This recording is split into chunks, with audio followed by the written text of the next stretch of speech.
بسم الله الرحمن الرحیم. اللهم كل وليك الحجة ابن الحسن صلواتك عليه وعلى آبائه في هذه الساعة وفي كل ساعة وليا وحافظا وقائدا وناصرا ودليلا وعينا حتى تسكنه أرضك طوعا وتمتعه فيها طويلا. عرض سلام و ادب و احترام به محضر یکایک شما شنوندگان محترم، شماهایی که هم شنونده برنامه هستین هم بیننده برنامه هستین و قطعا بر زمزم کلام نور و آیات الهی و روایات پیامبر و آل پیامبر زندگیتان را سر و سامان میتین. درود و رحمت خدا بر شما. اگر خدا انشالله توفیق بده مقداری در رابطه با زندگی مشترک صحبت بکنیم، بحث خانواده، بحث نظام مقدس زندگی مشترک.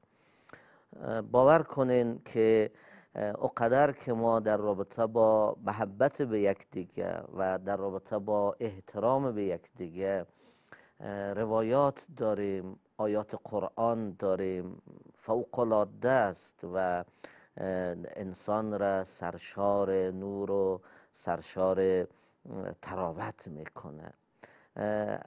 اجازه بدید من آغاز سخن را با یک روایت بسیار نورانی از پیامبر نور محمد ابن عبدالله صلوات الله علیه و آله و سلم در محضر شما خوبان باشم.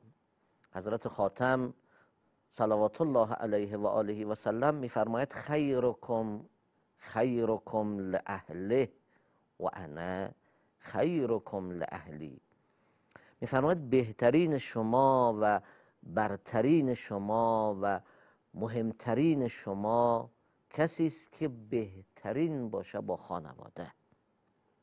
ببینید چه تعبیر لطیفی داره پیامبر صلوات الله علیه و آله و سلم. بهترین شما کسانی هستند که بهترین شما باشند با خانواده. بعد جمله بعدش فوق‌العاده است، میفرماید و انا خیرکم لأهلی. اما این که مطلبی که بیان میکنم که شما بهترین باشین با خانواده تنها صرف به گفتار و توصیه بر شما نیست. و انا خیرکم لأهلی، من هم بهترین شما هستم برای خانواده. بینندگان و شنوندگان محترم، اگر ما جداً به فرمایش حضرت پیامبر نور صلوات الله علیه و آله و سلم دقت بکنیم، یکی از معیارهای برترین بودن با خانواده است.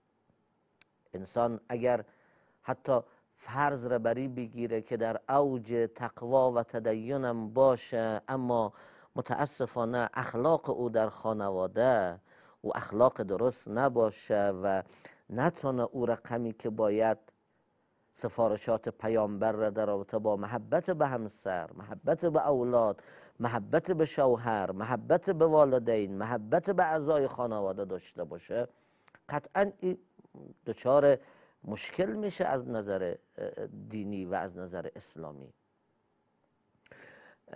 یک قصه رو بگویم بر شما، خیلی شنیدنی است، انشاءالله که خصوصا بینندگان بسیار خوب جوان ما توجه بکنن، دقت بکنن. یکی از یاران بزرگ پیامبر فردی است به نام سعد. آدم خوبی بود، انسان با کرامتی بود.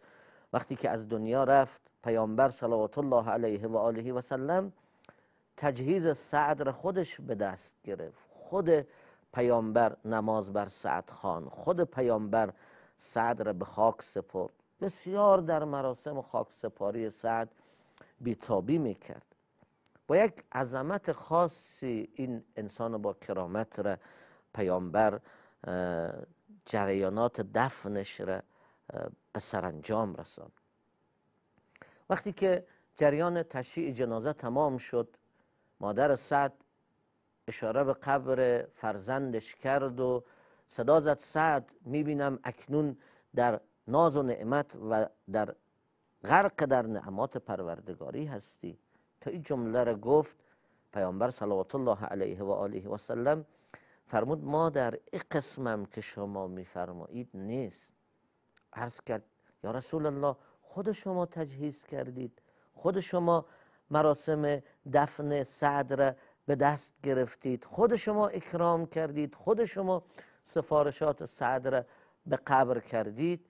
پیامبر صلوات الله علیه و آله و سلم فرمود که سعد انسان خوبی بود، من به همین دلیل تکریمش کردم، اما سعد یک خصوصیتی داشت که یک مقداره که او را امروز در عالم برزخ با مشکل مواجه خواهد کرد. او مشکل سعد این بود که در خانه بد اخلاق بود. یاران همراه، بینندگان نهایت گرامی، اخلاق در خانواده میزان برتری انسان نزد خداست.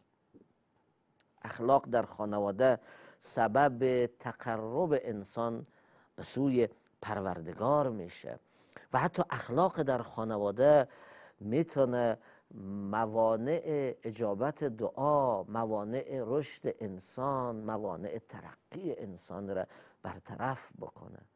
امیدوار هستم که در این چند برنامه ای که حتما شما خوبان هستین و با دعایتان ما را انشاءالله کمک میکنین بتانیم در خدمت شما باشیم. مباحثی از روایات پیامبر، آیات قرآنی، روایات اهل البیت صلوات الله علیهم اجمعین را در محضر شما خوبان تقدیم بکنیم. بگیم خدایا توفیق به ما بده تا همان رقم که پیامبر ملاک برترین را با اخلاق ترین معنا میکند، با اخلاق ترین در میان خانواده باشیم.